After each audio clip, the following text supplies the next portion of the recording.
Jangan dulu buka itu dengar adzan maghrib atau lihat matahari terbenam. Sekarang kita nggak mau lihat keduanya. Halo, good evening teman-teman. Gimana kabar? Welcome to my new vlog. Hari ini udah lama saya nggak bikin video. Hari ini saya mau ke Nakara, restoran Nakara sama Guru Gombul. So ada acara di situ Guru Gombul. So I will go there with him. Now I'm going there. It's around raining, raining. Kita mau beli kue di sini.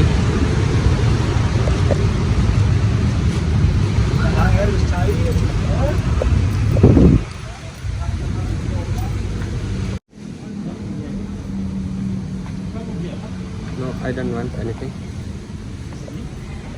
So this is the kue and we are directly going to Nakara now.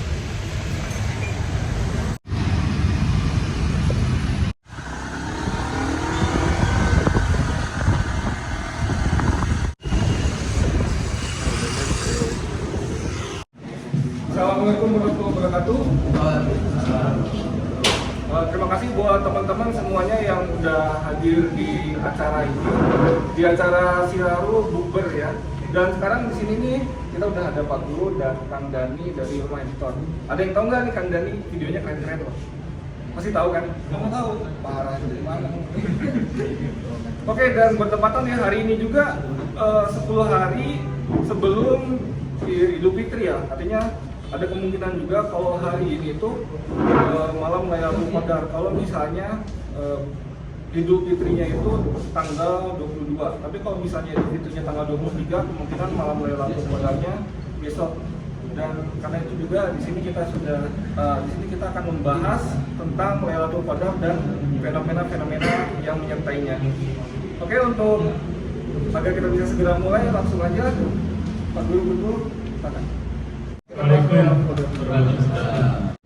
Ini yang daftar 25 orang tapi belum pada datang ya. Kayaknya mendekati buka gitu baru pada datang gitu. Biasanya gitu. Itu daftarnya gimana sih caranya? Tapi ya sudahlah.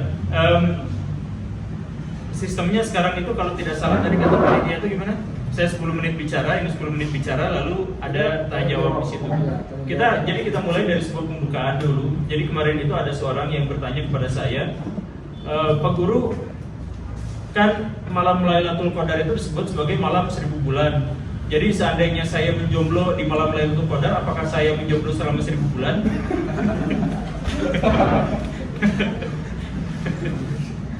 Tapi sebenarnya pernyataan itu adalah pernyataan yang muncul dari agama yang menjadi semakin legal. Jadi Islam itu sejak tahun 1927 itu menampakkan Islam yang menjadi legal.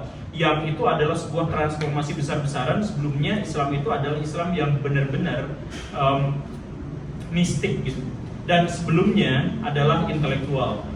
Itu kronologinya kapan-kapan nanti akan kita bahas. Tapi intinya adalah pertanyaan-pertanyaan semacam Lailatul Qadar itu 1000 bulan dan sebagainya itu adalah pertanyaan-pertanyaan yang menunjukkan legalisme dalam agama.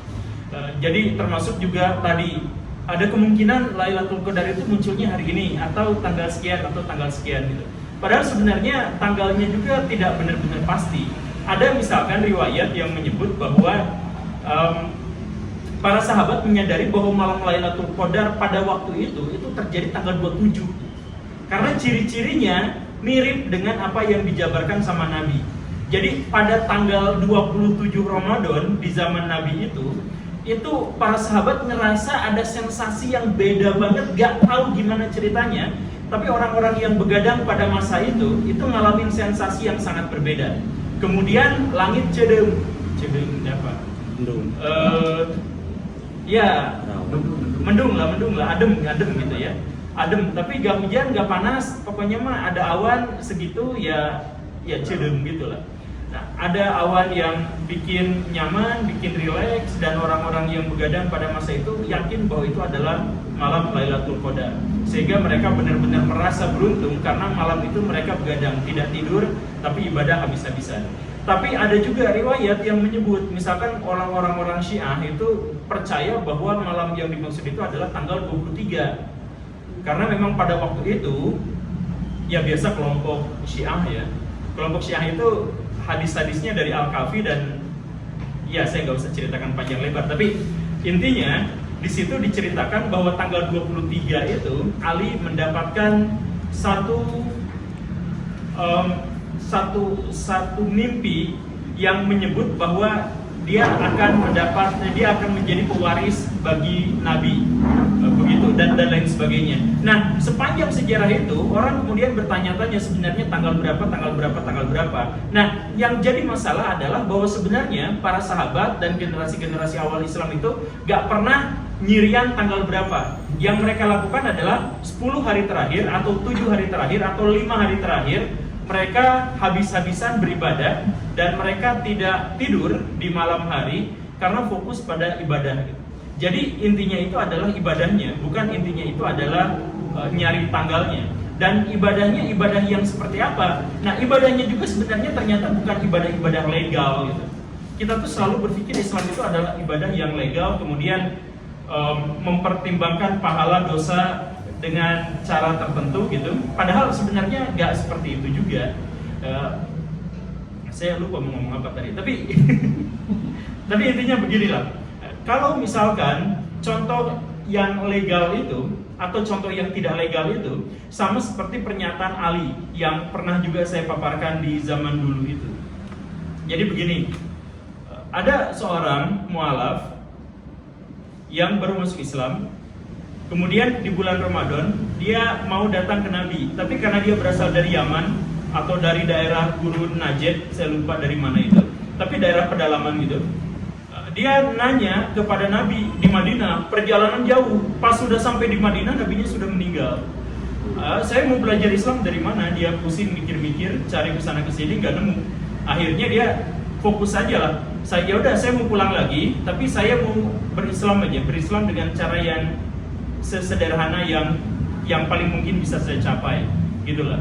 Maka sahabat yang baru mualaf tadi itu nanya ke para sahabat yang lain yang udah senior, saya pengen tahu dalam Islam itu bulan yang terbaik itu bulan apa, hari terbaik itu hari apa, biar saya ritualnya di sana bisa fokus, dan amalan yang terbaik itu amalan apa. Nah itu para sahabat itu menjawab dengan kompak. Nanyanya tuh sebenarnya satu-satu, kesini, pokoknya ada orang lewat ditanyain gitu. Nanyanya tuh amalan yang terbaik itu apa, bulan terbaik itu apa, hari terbaik itu apa. Dan para sahabat dari mulai Abu Bakar sampai Umar sampai Abu Dzar semuanya kompak menjawab. Hari terbaik itu adalah hari Jumat, bulan terbaik itu adalah bulan Ramadan, amalan terbaik itu adalah sholat. Kecuali Ali. Tuh langsung. Ternyata Ali menjawab dengan jawaban yang sangat berbeda. Menurut Baraya ini siapa yang benar dan siapa yang salah? Apakah para sahabat mayoritas atau Ali? Menurut Ali, amalan yang terbaik itu bukan sholat, tapi yang diterima. Ya, sholat juga kalau nggak diterima ya rugi. Nah ini puasa juga kalau nggak diterima ya rugi juga, kan nggak baik juga. Lapar-lapar gitu. Kemudian bulan terbaik itu apa? Bulan Ramadan. Para sahabat semuanya kompak jawab itu. Tapi Ali menjawabnya tidak. Bulan Ramadan seperti sekarang itu bulannya biasa-biasa aja, nggak ada keistimewaan apapun. Ini Lailatul Qadar juga nggak ada keistimewaan apapun, biasa-biasa aja. Yang membuatnya menjadi sangat luar biasa itu adalah karena bulan terbaik itu bukan bulan Ramadan, tapi bulan di mana kita melakukan kebajikan jauh lebih banyak daripada kejahatan. Jadi kan setiap hari kita melakukan kebajikan dan kejahatan ya, silih berganti. Kita tiap hari itu melakukan seperti itu. Bahkan seringkali kebaikan dan kejahatan itu bercampur. Nah, jadi bulan terbaik itu adalah bulan di mana kebajikan kita itu jauh lebih banyak daripada kejahatan yang kita lakukan. Nah, dan hari terbaik itu bukan hari Jumat. Kata siapa hari terbaik hari Jumat? Banyak pak hari Jumat yang melakukan maksiat juga. Nah, hari terbaik itu sebenarnya adalah hari di mana kita meninggal dalam kondisi yang paling baik. Jadi kita berderma paling baik, kita menutup hidup kita itu dengan klimaksnya itu adalah sesuatu yang baik. Maka kita meninggal di hari itu adalah hal yang paling baik. Nah, jadi sebenarnya fokus Ali itu, jadi ini di sini bukan siapa yang benar siapa yang salah, tapi ini perspektif yang berbeda. Jadi Ali itu perspektifnya adalah pribadi. Ngapain kita nungguin bulan Ramadan? Ngapain kita nyari-nyari malam Lailatul Qadar? Yang paling pentingnya sebenarnya bukan malamnya Lailatul Qadarnya kapan. Yang paling pentingnya itu adalah kita ngapain hari ini. Yang paling pentingnya itu adalah Apakah amalan-amalan kita selama ini itu baik? Apakah amalan-amalan kita selama ini diterima? Apakah kebajikan kita kepada pihak lain itu ikhlas atau tidak? Apakah kita ini selama ini bermanfaat kepada orang lain atau tidak? Apakah kemanfaatan kita kepada orang lain itu ternyata cari sensasi, cari keterkenalan, cari duit saja, atau misalkan kita memiliki motif yang lebih spiritual dan sebagainya? Itulah yang paling pentingnya gitu.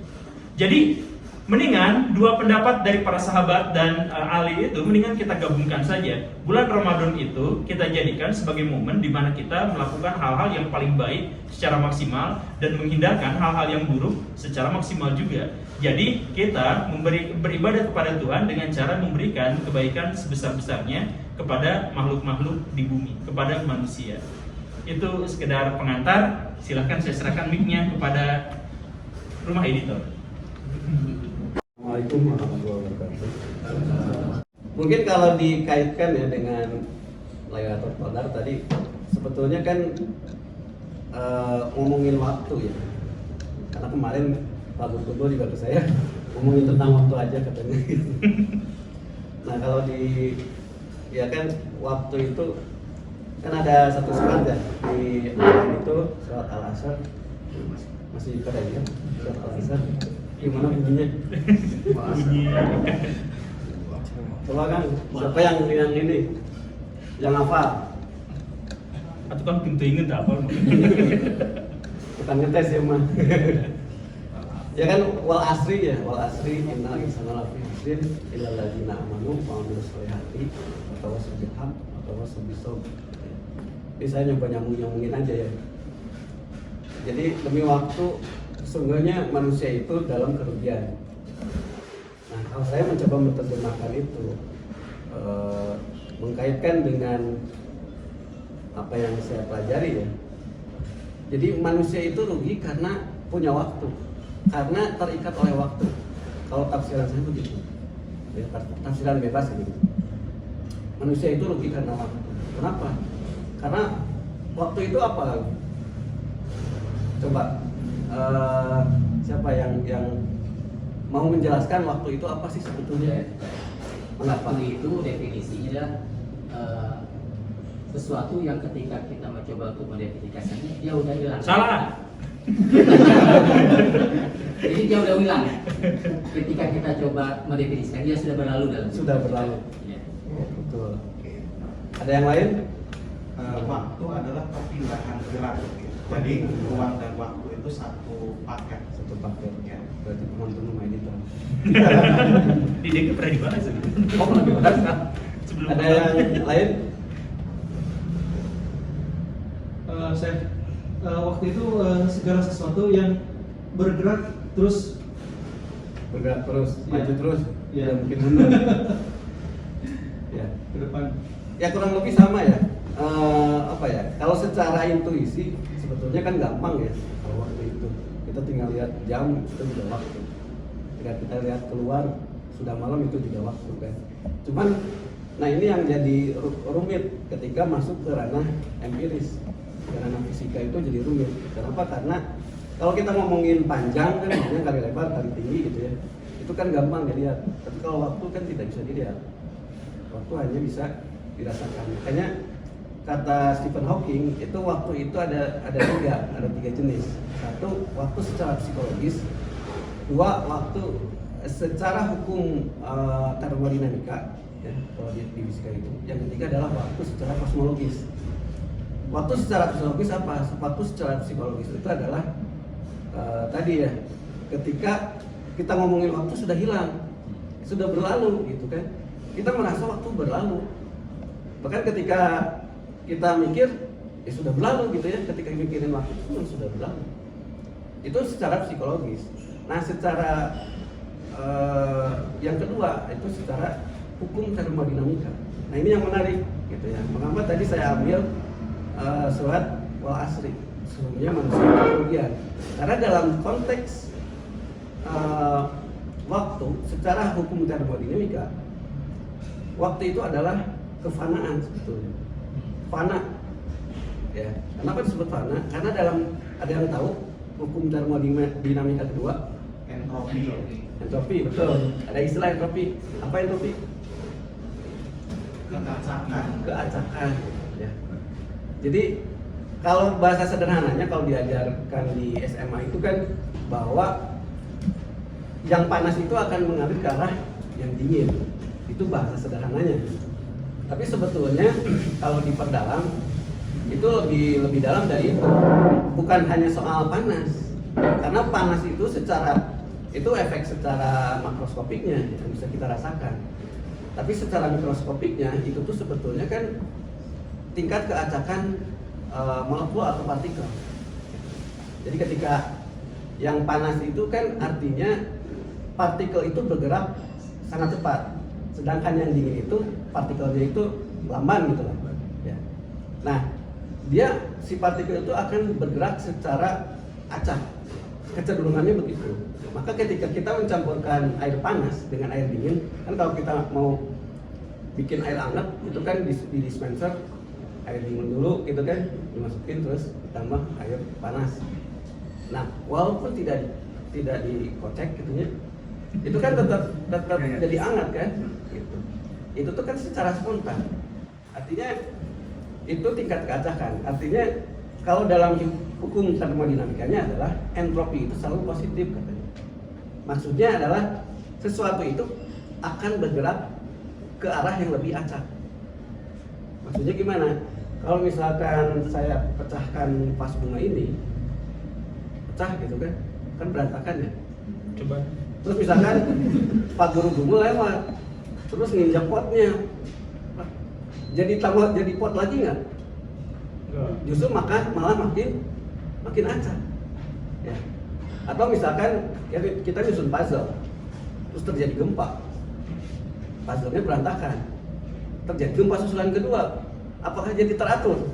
Tidak, makin acak. Nah itu hukum termodinamika kedua, esensinya itu. Nah, jadi segala sesuatu di dunia ini akan mengarah ke arah yang lebih acak atau yang lebih rusak. Kalau dalam konotasi negatifnya, misalkan apel didiamkan, ya pasti busuk kan. Bahkan ketika dimasukkan ke kulkas pun kan tetap aja kan beda gitu ya. Maka kita dari sini, maka waktu itu didefinisikan dalam hukum termodinamika. Karena kita mengenali waktu melalui bahwa sesuatu itu semakin acak. Ya. Kita tahu dari mana kita tahu bahwa makanan ini harus yang kemarin karena sudah basi. Dari mana kita tahu misalkan katakanlah gedung ini ditinggalkan 1 tahun misalkan. Dari mana kita tahu? Karena ketika awal ini bersih, tapi ketika kita masuk banyak jadi laba-laba, terus berdebu dan segala macam. Itu kan keacakan. Artinya keacakan ini, hukum termodinamika ini menurut para fisikawan itu adalah satu-satunya hukum yang tidak bisa dilanggar. Tidak bisa dibalik. Kalau hukum yang lain masih bisa, tapi hukum termodinamika tidak bisa dibalik. Tidak bisa dilanggar, dia akan terus entropi itu selalu positif. Artinya apa? Artinya tadi waktu itu adalah kefanaan. Makanya kalau dikaitkan dengan ayat surat tadi Pak Asri bahwa manusia itu dalam kerugian. Kenapa? Karena dia ada waktu. Ya, yang menunjukkan bahwa pasti segala sesuatu itu pasti rusak. Ya kan? HP kita memang bisa abadi gitu kan, pasti suatu saat juga ganti HP gitu kan, pecah lah gitu atau rusak dan segala macam. Ya sekali termasuk tubuh kita kan akan tua, keriput dan segala macam gitu ya. Nah itu kan waktu dalam pengertian hukum termodinamika. Artinya tadi bahwa secara manusia itu rugi karena dia punya waktu. Beda dengan kebalikan dari fana apa? Bako, lamun di dulu pas pesantren wujud kita bako kan. Ada 20 sifat Allah cenah gitu. Wujud kita bako, kalau khalafatul hawadisi dan seterusnya lah ya gitu sampai 20. Tapi kalau lawannya itu adalah Adam putus fana. Jadi lawan bako adalah fana. Itu kan kalau bako itu kekal, kalau fana itu dia terikat dengan waktu, dia bakal rusak. Gitu. Kalau kekekalan berarti kan misalkan gini, abadi itu disebut abadi itu berapa lama? Atau selamanya itu berapa lama? 100 tahun? 1 juta tahun? Kan nggak bisa dihitung. Pokoknya nggak terbatas saja. Berarti kan konsep waktu di situ sudah tidak relevan lagi. Gitu. Artinya perbedaan antara fana dan kekal itu kan di situ. Fana itu karena ada waktu di situ. Gitu. Kalau kekal itu konsep waktu sudah tidak relevan lagi. Ya. Jadi manusia itu rugi karena ada waktu. Makanya kan karena bakal rusak. Suatu saat bakal acak, bakal rusak.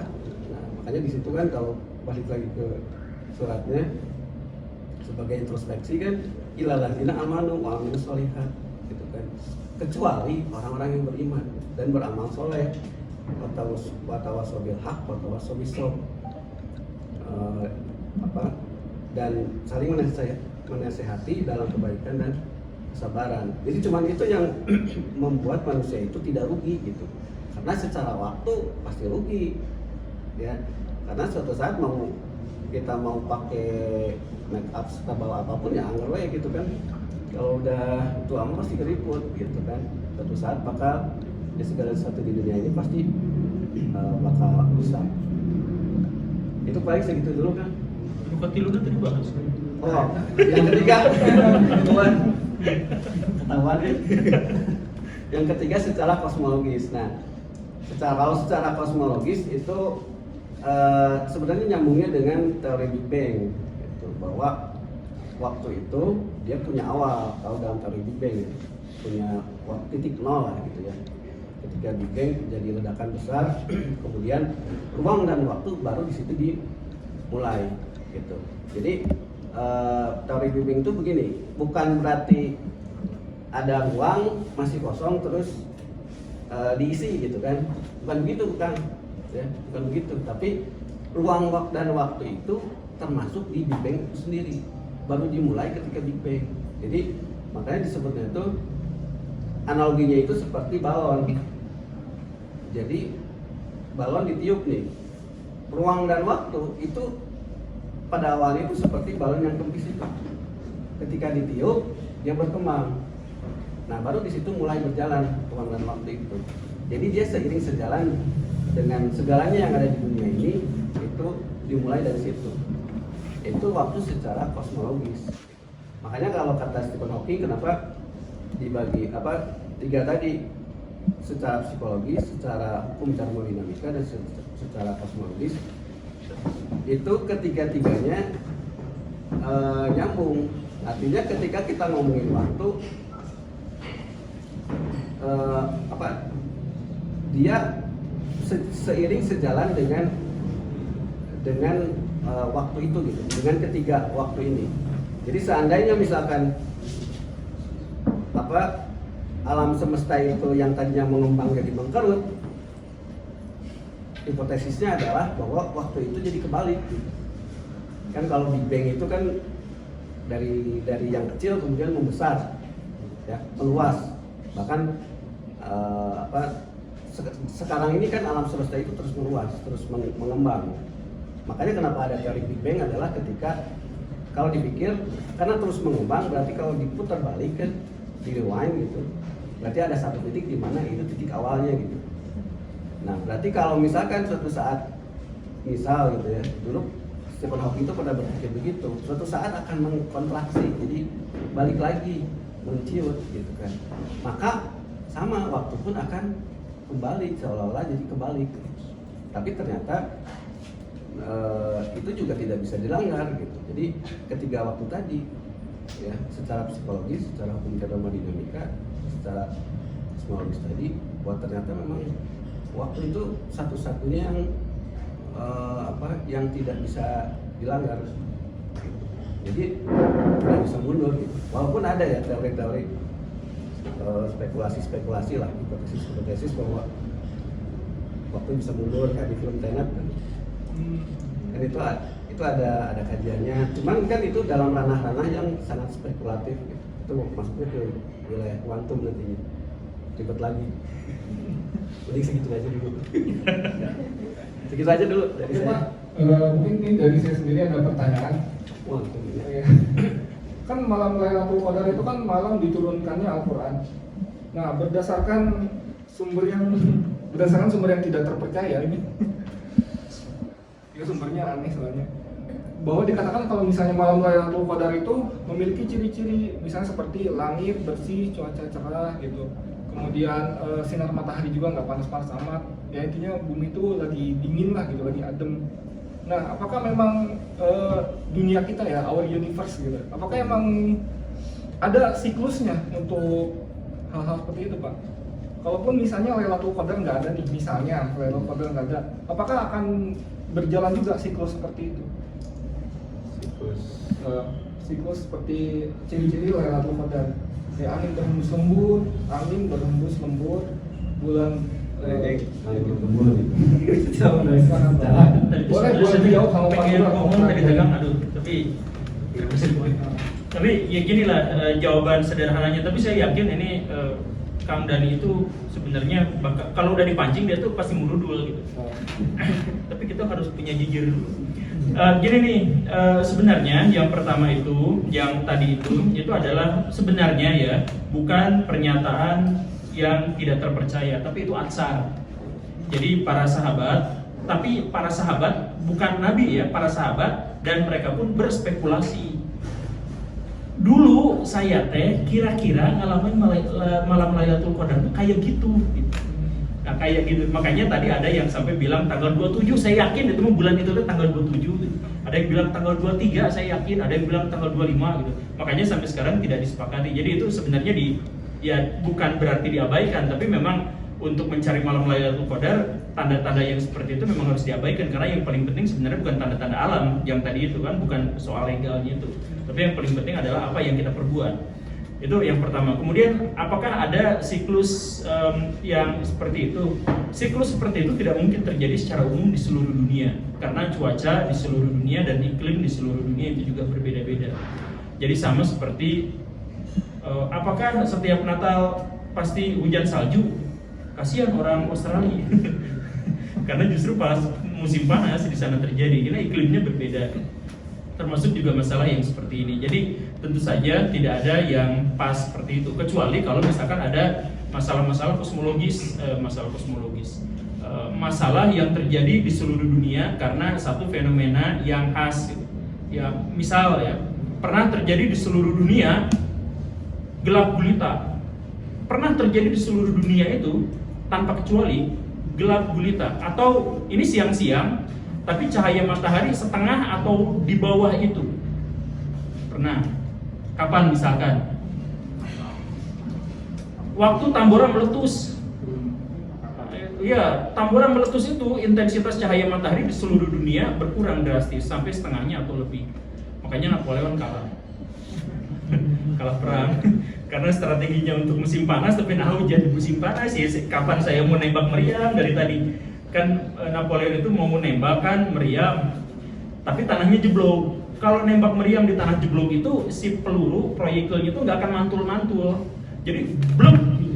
Jadi kalau nggak kena, ya udah lapor itu satu peluru rugi. Tapi kalau misalkan di musim panas, dem itu berapa baris prajurit musuh mati gitu. Nah ini Napoleon udah siap-siap sama meriamnya, karena yakin itu musim panas. Meriam udah disiapin moncongnya, hujan terus nggak beres-beres. Ini teh kenapa musim teh dan cedung terus, ya itu gara-gara Tambora meletus gitu. Jadi kecuali ada fenomena-fenomena yang seperti itu, maka sebenarnya malam Lailatul Qadar mungkin tidak bisa dipahami dalam satu fenomena yang khas gitu, yang khusus seperti itu. Kalaupun ada yang tadi itu, ya itu, tapi jangan dibilang nggak bisa dipercaya gitu ya, itu penghinaan penistaan itu para sahabat. Itu para sahabat yang ngomong kayak gitu. Dasar. Saya laporin ke MUI. Canda gitu. Ya gitulah kurang lebihnya. Sok silakan tambahkan Kang. Pasti mundur dulu. Oke, karena di pertanyaan dari saya sudah cukup ya, jadi mungkin sekarang waktunya mungkin dari teman-teman yang ada di sini semuanya untuk bertanya. Tadi kan sudah menulisnya pertanyaannya mungkin. Jadi siapa yang mau bertanya duluan boleh katakan. Oke, saya mulai dari Bapak yang Tadi Sekarang, Pak. mengutip Oh ya Pak, namanya dulu Pak. saya Habiban. di Jalan Budi Cimahi. Tadi kan Dulu pun mengungkap bahwasannya ada perkataan yang agak berbeda dengan sahabat yang lain. Definisi tentang waktu terbaik. Nah, yang menarik kan Sayyidina Ali kan tentang ya amal yang kita lakukan ya optimalin. Iya. Jangan sampai maksiat, tapi banyakin kebaikan. Nah, saya bicara tentang masalah zaman. Zaman sekarang ini amal apa yang terbaik di kondisi segala sesuatu informasi serba mudah, iya, terus tapi juga ada potensi perpecahan. Nah, apa kira-kira yang bisa menjadi pelajaran bagi kita? Karena juga ya tidak ada hubungannya dengan surat asal tadi. Terima kasih dulu. Oke, Pak, pertanyaannya mau langsung dijawab atau ditampung dulu? Ayo dijawab. Langsung dijawab. Oke. Panas. Jadi ini pertanyaannya, apa amalan terbaik di saat ini, di mana sekarang ini kondisi informasi itu mengalir lebih cepat dan banyak sekali terjadi perpecahan. Amal terbaiknya apa sih, Pak? Amalan terbaik itu adalah antitesa dari entropi.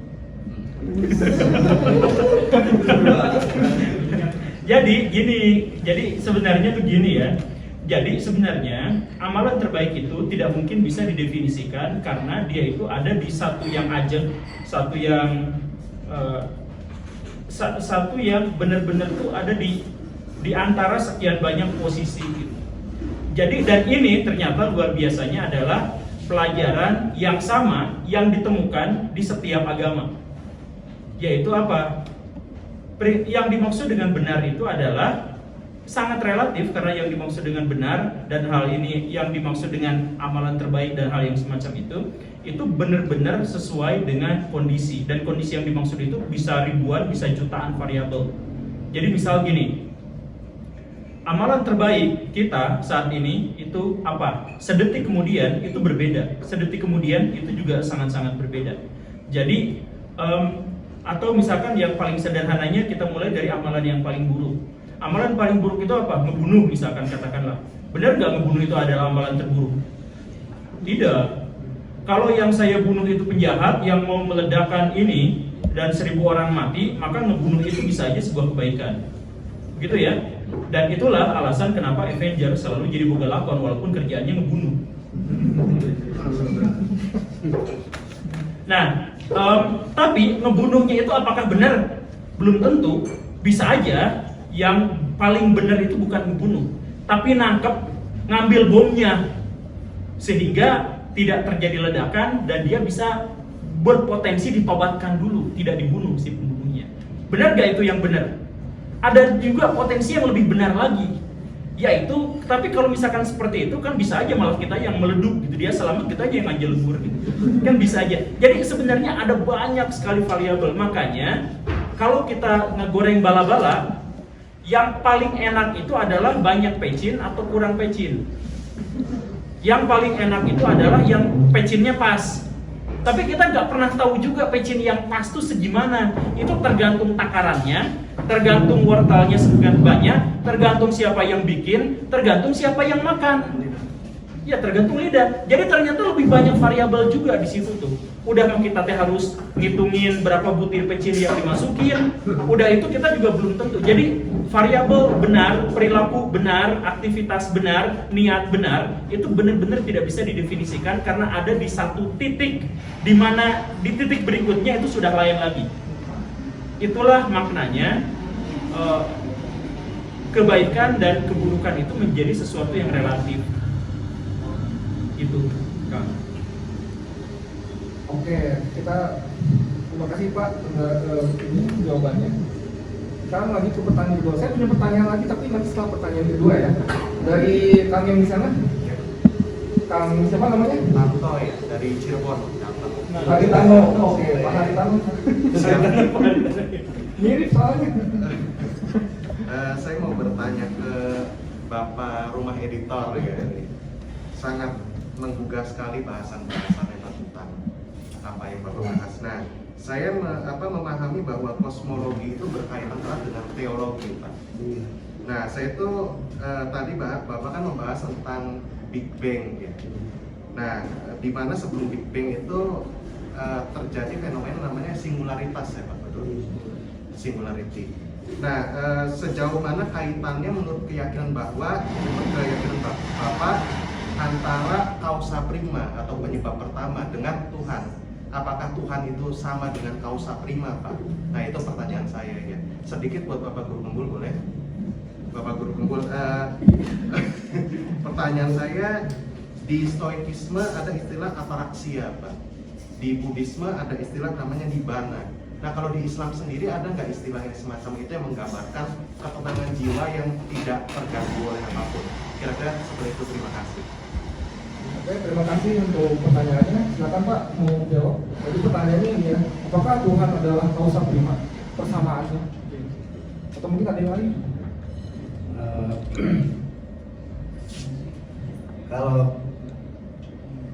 Kalau saya gini, hubungan sains dengan agama itu seperti apa sih? Biasanya kan yang menarik itu ya, ujung-ujungnya ya biasanya. Nah, kalau di rumah editor tuh kalau saya baca tuh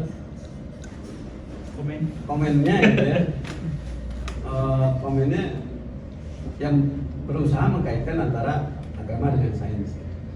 Saya tidak apa ya, saya tidak banyak berkomentar gitu ya, melihat seperti itu, tidak membenarkan dan tidak juga menyalahkan. Karena kan kalau buat saya nih, yang namanya keimanan itu sesuatu yang memang tidak bisa diempiriskan. Kalau buat saya gitu, iman itu ya sudah ya itu letaknya memang sudah di dalam hati gitu, tidak sulit kalau diterjemahkan secara fisik. Misalkan siapa? Pak Tanto. Pak Tanto. Haritano. Pak Haritano. Pak Tanto, misalkan saya tanya di rumah ibu Pak Tanto punya sikap yang buruk misalkan gitu ya. Kata saya kan misalkan dihujat, dihina dan segala macam, Pak Tanto percaya nggak? Enggak. Kenapa? Karena kenyataannya tidak demikian. Nah, ketika menjawab itu kan berdasarkan keyakinan itu kan berdasarkan pengalaman yang apa ya? Subjektif. Sangat subjektif gitu. Nah, dalam sains ya, itu juga sebetulnya kalau saya melihat ya, selama ini mempelajari, para ilmuwan sebetulnya tidak seutuhnya dia empiris banget. Yang namanya keimanan itu, kepercayaan, keyakinan itu pasti masuk ke dalam teritori yang dibuat, apalagi dalam kajian fisika teori itu sangat rentan. Yang namanya keyakinan itu tersisip masuk ke dalam teritori yang dibuat. Karena yang namanya fisika teori ya, itu cuma teori, toolsnya adalah cuma matematis gitu ya. Jadi makanya nanti mungkin Pak Gundumo bisa menjelaskan tentang deduktif dan induktif ya. Pak Gundumo ada istilah berfilsafat itu ada induktif, ada deduktif kan gitu. Deduktif itu diawali dari pikiran gitu ya. Yang benar itu, yang ideal itu dari pikiran, kemudian baru nanti dibuktikan secara empiris. Tapi ada juga yang terbalik gitu kan. Yang terbalik empiris dulu dipelajari baru disimpulkan. Nah, itu kan ada dua metode ya yang berbeda. Nah, fisika teori itu lebih banyak ke arah tadi berpikir secara ideal dulu, menurut saya tuh begini, baru nanti dijabarkan. Seperti Einstein itu begitu. Dia berawal dari imajinasi. Bahkan dia dari kecil, makanya kenapa dia ditanya, kalau kenapa sih Einstein itu jenius katanya. Si Einstein sendiri dia ngomong, kata dia itu karena dari saya itu dewasanya terlambat. Jadi dari kecil itu dia tuh punya penyakit speech delay sebetulnya. Jadi dia tuh punya keterlambatan bicara. Sampai ketika dia kecil umur berapa ya, umur 2 tahunan apa pokoknya pas harusnya dia itu udah mulai bicara, dia itu sampai harus mengulang-ulang kata untuk bisa lancar berbicara gitu. Nah perkembangannya itu lambat, bahkan sampai orang tuanya itu, ibu bapaknya mengira bahwa wah Einstein ini nanti suatu besarnya ini tidak punya masa depan gitu, permasalahannya anak nanti suatu saat gitu. Tapi ternyata terbalik gitu. Jadi karena dia perkembangannya agak lambat, ketika harusnya dia udah dewasa, dia itu masih berpikir seperti anak kecil. Jadi imajinasinya tuh liar gitu, bermain di imajinasinya itu. Nah sedangkan di saat yang sama kan dia belajar tentang dunia empiris, makanya dia ketemu gitu. Dengan cara berimajinasinya itu, justru jadi dia yang membedakan dengan ilmuwan lainnya.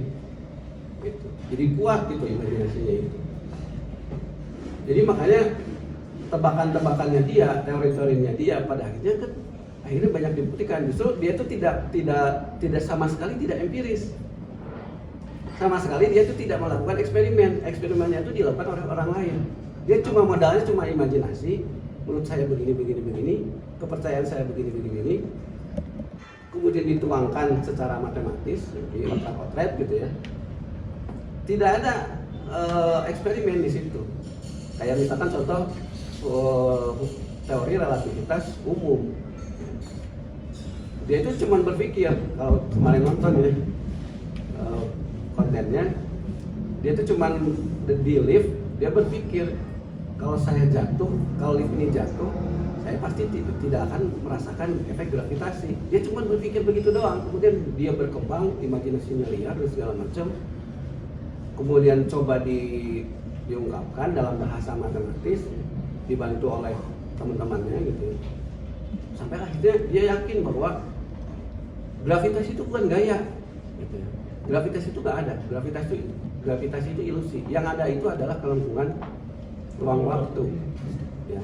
Kelengkungan ruang waktu itu, jadi segala sesuatu yang jatuh ke bawah itu bukan karena ditarik, bukan karena ada yang mendorong, tapi karena memang nasibnya si benda itu, dia bergerak, pada dasarnya dia pengen lurus ya. Kalau dalam hukum Newton 1 ya, sesuatu itu akan terus bergerak sampai ada yang menghentikannya, atau sesuatu itu diam sampai ada yang menggerakkannya, dan gerakannya itu adalah selalu lurus. Masalahnya karena geometri yang kemudian diterjemahkan oleh Einstein itu sebagai geometri ruang waktu yang melengkung, maka sebetulnya sudut pandang si benda itu dia lurus sebetulnya, tapi dibengkokkan kayak kertas ya. Misalkan ada kertas gitu ya, semut berjalan secara lurus misalkan gitu ya. Anggaplah ini kertas atau karet ya, anggap kertas atau karet. Si semut itu dia berjalan secara lurus ya. Tapi terus kita bengkokkan. Menurut si semut mah dia berjalan lurus, tapi bagi kita yang melihat secara 3 dimensi, dia berbelok. Nah, itu kan permainan geometri. Makanya ada yang disebut dengan geodesik. Geodesik itu adalah jalur yang lurus di atas permukaan yang melengkung. Makanya kayak pesawat, kalau dilihat dalam peta 2 dimensi datar, itu kelihatan melengkung, menempuh jarak yang jauh. Ya. Padahal sebetulnya dia tidak. Justru dia menempuh jalan terpendek sebetulnya, karena bumi itu melengkung. Cuman karena oleh kita dibuat datar, dia terdistorsi gitu. Jadi yang tadinya jarak yang paling dekat jadi jarak yang paling jauh gitu. Ini salah satu yang membantah itu sebetulnya teori bumi datar sebetulnya. Salah satunya ya. Jadi ada yang namanya geodesik. Nah, geodesik itu yang dipakai untuk Einstein untuk menerjemahkan gravitasi. Nah, jadi balik lagi ya tadi ke pertanyaannya, apakah bisa menjelaskan kausa prima atau menjelaskan Tuhan itu ada dan segala macam?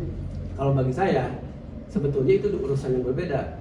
Bukan berarti saling tidak berbenturan, enggak. Tapi keimanan itu suatu hal yang lain kalau buat saya.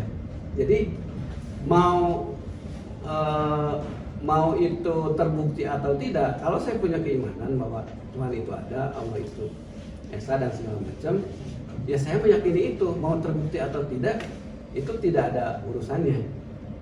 Sains itu kalau buat saya adalah hanya tools.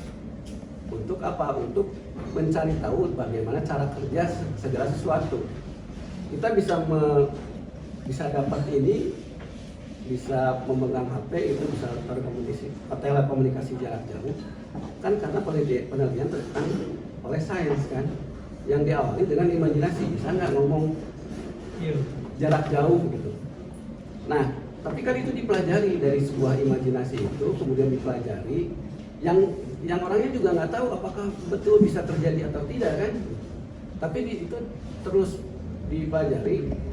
Kan misalkan gini ya, dulu Alexander Graham Bell awalnya kan cuman Alexander Graham Bell itu kan dia guru SLB, dia mengajari anak-anak tuli, ya kan. Nah, karena setiap hari dia bergaul dengan anak-anak tuli gitu kan, akhirnya dia berpikir gitu, berimajinasi, seandainya gitu ya, saya bisa menyampaikan komunikasi jarak jauh. Nah, dari imajinasi itulah kemudian dia mencoba menciptakan alat gitu, bisa nggak ya? Kemudian dia ciptakan, berhasil, tapi masih jarak dekat, ya, hanya disekat oleh tembok pertama. Bisa nggak lebih jauh? Bisa, ternyata ada noise-nya itu dipelajari, bisa nggak cara nyalain noise-nya kayak gimana? Terus lebih jauh lagi, kan itu berkembang terus, gitu, dipelajari terus. Dari situlah sains berkembang, gitu ya. Yang awalnya apa tadi? Untuk supaya mengetahui bisa nggak berkomunikasi jarak jauh, kan awalnya gitu. Jadi tadi ya, keimanan itu posisinya di atas, makanya kalau saya posisinya tuh di atas, tidak di standar disejajarkan dengan sains. Sains mah itu hanya tools saja untuk kita memahami gitu. Bisa secara teknologi, secara sains, atau secara filosofis juga bisa gitu ya. Kita ambil hikmahnya dari apa yang kita pelajari. Paling itu jawaban saya. Oke, terima kasih Pak. Dan ini satu lagi pertanyaannya tadi yang untuk Pak Guru Kumpul. Dalam stoik asparaxia, betul ya? Asparaxia. Oh, ataraxia. Itu dalam Islamnya apa namanya Pak? Sebenarnya ataraxia dengan nibbana itu agak beda konsep ya. Tapi gini lah, dan nibbana yang tadi dipahami juga kan sebenarnya nibbana itu bahasa Pali kalau nggak salah ya. Kalau misalkan, dan itu biasanya dipakai sama orang-orang Theravada. Di sini ada yang Buddhis kalau nggak salah ya. Oh, nggak ada ya, hilang. Tapi itu biasanya dipakai sama orang-orang Theravada. Orang-orang Mahayana itu lebih kekitaan gitu, menyebutnya itu nirwana. Nah, nirwana itu, nir itu tidak ada, wana itu fana, tidak ada yang fana. Jadi tidak lagi fana, tidak lagi hancur, tidak lagi pecah. Tadi kan fana ya, pecah. Jadi nirwana itu sebenarnya adalah kondisi di mana itu sudah tidak berubah, sudah nyaman, sudah ada kondisi seperti itu. Dan karena itulah maka ini sebenarnya berbeda dengan yang tadi dalam stoik itu. Jadi kalau misalkan dihubungkan apakah ada dalam Islam, ya ini juga menemukan konsep yang beda lagi pada akhirnya. Tapi gini, sebenarnya surga yang dikonsepsikan oleh orang-orang Islam itu berkebalikan dengan surga yang dikonsepsikan oleh orang-orang Buddhis. Dan pada akhirnya kita bertemu di dalam stoik yang di tengah-tengah tadi itu. Jadi apa maksudnya? Kalau dalam Buddha itu, yang nibbana tadi itu, yang berarti kefanaan itu, artinya bahwa kita tidak lagi memiliki keinginan. Karena tidak lagi memiliki keinginan, maka tidak akan ada kesenjangan antara keinginan dengan realitas. Karena tidak ada kesenjangan antara keinginan dengan realitas, maka tidak ada masalah. Dan karena tidak ada masalah, maka itu adalah puncak dari kebahagiaan. Karena apa? Karena sudah tidak ada lagi keinginan. Nah, itu dalam konsepsi nibbana yang tadi itu. Sedangkan dalam konsepsi Islam justru sebaliknya. Kita punya keinginan apa, maka itu akan terkabulkan di situ. Munculnya, jadi apa yang kita inginkan, apa yang kita maui, maka di surga itu terciptalah yang seperti itu. Jadi ini sebenarnya konsep yang sebenarnya berbalikan. Lalu apakah ada jalan tengahnya? Ya sebenarnya selalu ada jalan tengah karena setiap teks itu diinterpretasikan oleh otak kita yang interpretatif. Nah jadi apakah ada dalam Islam itu konsepsi yang menyerupai seperti nibbana gitu? Yang paling dekat itu adalah mutmainnah, kondisi hawa nafsu kita. Tapi hawa nafsu kita itu adalah hawa nafsu yang tenang, yang membawa kita ketenangan. Tapi dalam Islam tidak memungkinkan manusia di dunia itu untuk sepenuhnya tenang. Yang paling mungkin itu adalah ketika jiwa-jiwa kita itu sudah benar-benar ada dalam ketenangan yang tetap saja relatif. Yang itulah disebutnya mutmainnah. Tapi saya tuh sebenarnya pengen marah-marah tadi soal yang kausa prima itu, supra kausa dengan Tuhan itu. Tapi enggak jadi lah. Itu kan sebenarnya istilahnya Aristoteles ya. Dan akhirnya banyak orang-orang yang menghubungkan bahwa Aristoteles itu jangan-jangan juga percaya pada Tuhan. Sebenarnya kausa prima atau kausa prima atau penyebab prime, penyebab pertama itu juga sebenarnya bukan benar-benar sebuah konsepsi yang dicetuskan oleh Aristoteles, tapi dia menawarkan tentang, karena Aristoteles itu mentok gini nih, setiap segala sesuatu itu ada sebabnya. Kalau ada sebabnya terus, kapan berakhirnya? Pasti ada mentok, ada satu titik di mana itu tuh mentok gitu, tapi nggak tahu apa gitu. Nah, jadi akhirnya muncul kausa prima itu adalah istilah karena Aristoteles sendiri ngerasain mentok gitu. Jadi kalau Aristotelesnya ketemu sama rumah editor sekarang, kayaknya dia berubah pikiran, nggak akan ada yang namanya kausa prima atau supra kausa itu. Ya tergantung itu bahasanya siapa gitu ya. Bisakah sesuatu itu tanpa sebab gitu? Dimunculkan tanpa sebab dan karena itu tanpa sebab, maka banyak orang yang menghubungkan itu adalah Tuhan karena Sang Maha Penyebab. Sebenarnya kausa prima itu akhirnya memunculkan deis, atau nanti pada masa berikutnya itu memunculkan filsafat Tuhan sebagai pembuat jam. Jadi Tuhan pembuat jam dan Tuhan tidak tahu masa berikutnya itu apa karena dia hanya penyebab, bukan bukan sesuatu yang mengatur. Jadi ini sebenarnya nah ini dia yang Buddhis tadi yang saya omongin datang. Bener ya Pak ya? Bapak Buddhis ya? Kita perkenalan ya? Barusan kita ngomongin Buddhis, bapaknya hilang. Tapi nggak apa-apa lah, no smoking.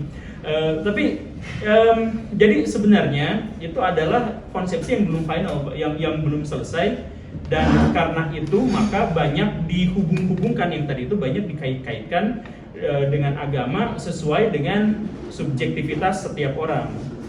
Bisakah kita menjadi objektif? Tadi yang disandung sama Pak Rumah Editor. Saya kemarin baru seminggu yang lalu baca jurnal, secara psikologis kita mustahil untuk menjadi objektif.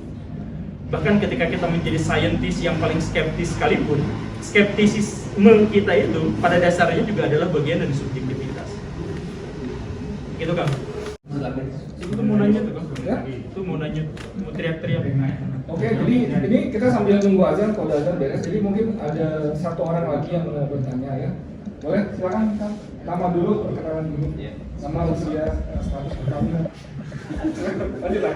Nama saya Andreas dari Bandung, Batu Nunggal. Pertanyaannya ini mungkin siapa aja yang bisa menjawab. Bagaimana mungkin ini berkaitan atau enggak dengan fenomena atau qadar atau Isra Mi'raj mungkin ya. Artinya gini, misalnya bagaimana tentang ide mensaintifikasi fenomena-fenomena yang terjadi, misalnya katakanlah Isra Mi'raj gitu ya. Karena kan itu kayak semacam perjalanan menuju langit juga gitu. Jadi katakanlah misalnya Nabi Muhammad itu masuk dalam sebuah wahana yang bisa mengantarkannya pada kecepatan cahaya dan seterusnya gitu, tapi dijelaskan dalam kacamata sains gitu. Apakah itu sebenarnya relevan atau enggak, atau sebenarnya itu bid'ah gitu atau gimana gitu. Itu aja sih. Jadi sudut pandang kacamata sains dalam menanggapi fenomena Isra Mi'raj. Perjalanan menembus langit itu Pengen tahu? Bisa aja. Dan kalau misalkan ini mumpung ada rumah editor gitu. Kalau tadi cara terbaik kita misalkan untuk melakukan perjalanan yang sangat jauh itu adalah dengan mengendarai kecepatan cahaya. Hah?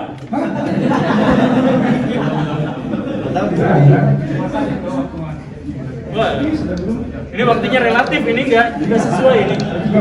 Wah. Waktu saya lebih Aktivitas Oh, biar bukanya cepat. aktivitas. Relativitas ya. Jadi saya lupa mau ngomong apa barusan. Oh iya. Poin-poinnya aja mungkin Pak. Sebenarnya sih kalau misalkan kita mencoba untuk cocokologi, misalkan Isra Miraj, perjalanan ke langit dan sebagainya, kemudian kalau bergerak dengan kecepatan cahaya membutuhkan waktu yang berapa lama dan sebagainya, ya bisa aja kan, bukan kitanya yang dipercepat, tapi ruang waktunya yang diperpendek gitu. Kan ada teknologi masa depan yang juga akan seperti itu. Sekarang sedang dikembangkan, mungkin Pak Rumah Editor tahu, yang teknologi warp drive itu. Kita bukan mempercepat diri kita, ya kita mempercepat diri, tapi sebenarnya jarak di depan kita yang dipendekkan karena ya banyaklah prosesnya yang juga sudah pernah dibahas sebenarnya di channel saya. Tapi intinya kalau misalkan ada orang yang pengen mencoba untuk mensaintifikasikan agama, itu sebenarnya sudah terjadi jauh-jauh hari sebelum sekarang. Ada yang bagi-bagi tajil dong. Buya. Saya ini yang berbeda. Ada jam berapa? Berapa menit lagi sih? Sudah buka. Oh, sudah buka. Silakan yang Kang Hani sudah buka. Belum. Sambil Udah 1 menit. Udah nggak ngedenger yang ada. Saya gimana lagi? Jangan dulu buka. Buka itu ngedenger adzan maghrib atau lihat matahari terbenam. Sekarang kita nggak melihat keduanya. Oh, ada dulu. Bukalah dengan yang manis. Ya Pak dulu jangan diminum kata Pak dulu ya. sambil ini. Apa? Ya, oh ya balik lagi lah ke yang tadi ya. Jadi kalau misalkan ada orang yang mencoba untuk melakukan itu ya sah-sah saja dan dipersilahkan. Apakah itu bid'ah atau tidak? Ada beberapa yang pada akhirnya menjadi bid'ah. Pernah misalkan surat Al-Buruj itu diterjemahkan sebagai yang sesuai dengan sains gitu. Yang saya lupa itu terjemahan tafsirannya apa. Atau misalkan yang Al-Fil yang juga pernah dibahas itu juga ada yang ditafsiri dipahaminya sebagai meteor atau ada yang menafsirkannya sebagai penyakit cacar. Karena memang pada waktu itu lebih mungkin terjadi penyakit cacar dan secara historis seperti itu dan banyak ya gak jadi masalah karena setiap orang itu beriman itu dengan cara yang berbeda. Bahkan saya katakan misalkan beginilah ya, kalau di sini ada 50 orang Muslim, maka saya pastikan setiap satu orangnya beriman dengan cara yang berbeda, menganggap Tuhan dengan cara yang berbeda, menganggap akhirat dengan perspektif yang berbeda, dan menganggap alam gaib dengan pikirannya yang berbeda. Saya yakinkan seperti itu. Jadi kalau misalkan ada orang yang memiliki metodologi berpikir seperti begini dan begitu ya, itu adalah bagian dari keniscayaan manusia. Jadi jangankan misalkan saya dengan orang Kristen berbeda, ya iya tentu saja berbeda dalam komunal gitu. Jadi kepengakuan komunalnya berbeda. Tapi saya dengan Raju misalkan, atau saya dengan Akang ini siapa sih namanya? Itu bisa aja berbeda. Dan atau misalkan saya dengan seorang Buddhis, ya mungkin aja imannya itu sama gitu. Mungkin aja seperti itu gitu.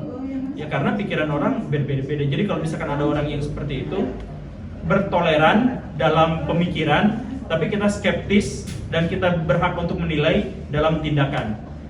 Kalau mikirnya ya silahkan, kita nggak bisa menghakimi pikiran orang. Tapi kalau misalkan dia sudah bertindak, misalkan dengan tafsiran seperti ini, maka saya berhak untuk mencukur rambut Pak Rumah Editor, ya seperti itu. Nah tindakan itulah yang harus kita hakimi. Tapi kalau pikirannya mah ya beda-beda, silahkan aja. Itu kan.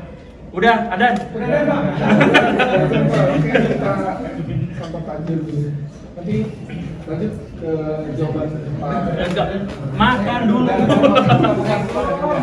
Oke, itu dulu. Oh, udah ada belum? Ini kita dipaksa taklid sama orang-orang yang tidak dikenal ini.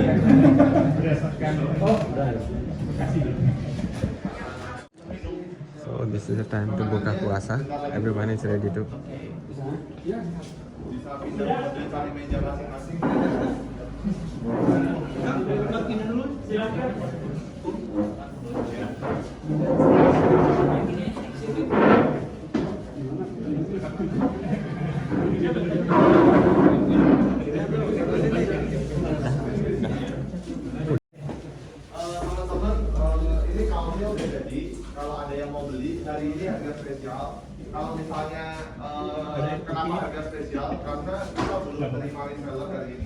Jadi harga masih saya yang ASN. Oh, Jadi nggak leluasa ya SN mah ya? ya konsekuensinya seperti itu. Kan kita kan ada jam kerja kan, ada jam 8 sampai jam 4 ya kalau waktu malam. Ini buka pakai bala-bala.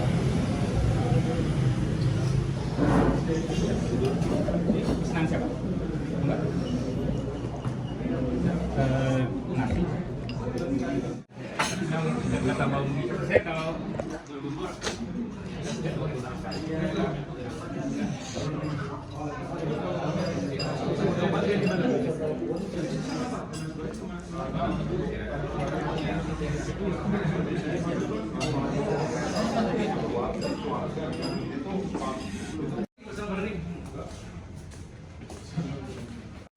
Teman-teman, it's already 9. Now we are going home. It's already program is finished. So teman-teman, terima kasih banyak for watching this video. So kalau ada apa-apa comment below. So we'll meet in the next video. Till then, bye bye, dadah.